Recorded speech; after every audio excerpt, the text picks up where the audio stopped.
97% पुरुष स्वतःला बॅटमॅन समजतात किंवा त्यांना त्याच्यासारखं बनायचं असतं. पण बॅटमॅनकडे तर कोणतीच सुपर पॉवर नाही.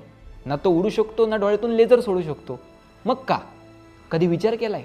बॅटमॅनसारखंच प्रत्येक पुरुषाला असं वाटतं की तो एका प्रोटेक्टरच्या भूमिकेत आहे, त्याला सगळ्यांना सांभाळायचं आहे. हे बघा, बॅटमॅन म्हणजे फक्त श्रीमंती नाही, तो अतिशय हुशार आहे.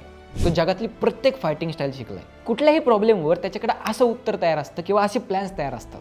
आणि त्याचे गॅजेट्स, आहा, कोणाला नाही वाटणार की अशी गॅजेट्स आणि अशी बॅट मोबाईल आपल्याकडे पाहिजे. बॅटमॅन बनणं म्हणजे तुम्ही पॉवरफुल आहात, तुम्ही तुमच्या भीतीवर मात केली, तुमच्या लाईफचा एक पर्पज आहे किंवा एक गोल आहे आणि तुम्ही तुमचं आयुष्य तुमच्या इथिक्स आणि मॉरल्सनुसार जगता आणि तुम्ही खरे आहात, दिखाऊ नाही. हेच तर पाहिजे असतं प्रत्येक पुरुषाला. Everybody is fighting their own battles bro. प्रत्येकाच्या आयुष्यात रोज एक लढाई चालू आहे आणि जरी आपल्याकडं तसे कुल गॅजेट्स किंवा सोबतीला अल्फ्रेड नसला ना, तरी आपल्याला फाईट करायचे आणि आपल्या आयुष्याचा बॅटमॅन बनायचं आहे. हेच ते बॅटमॅनचं सायकोलॉजिकल कनेक्शन. जेव्हा तो आय एम बॅटमॅन म्हणतो तेव्हा तो सज्ज असतो इम्पॉसिबल गोष्टी पॉसिबल करायला. आणि हीच तर प्रत्येक पुरुषाची इच्छा असते. ह्यालाच म्हणतात द बॅटमॅन इफेक्ट.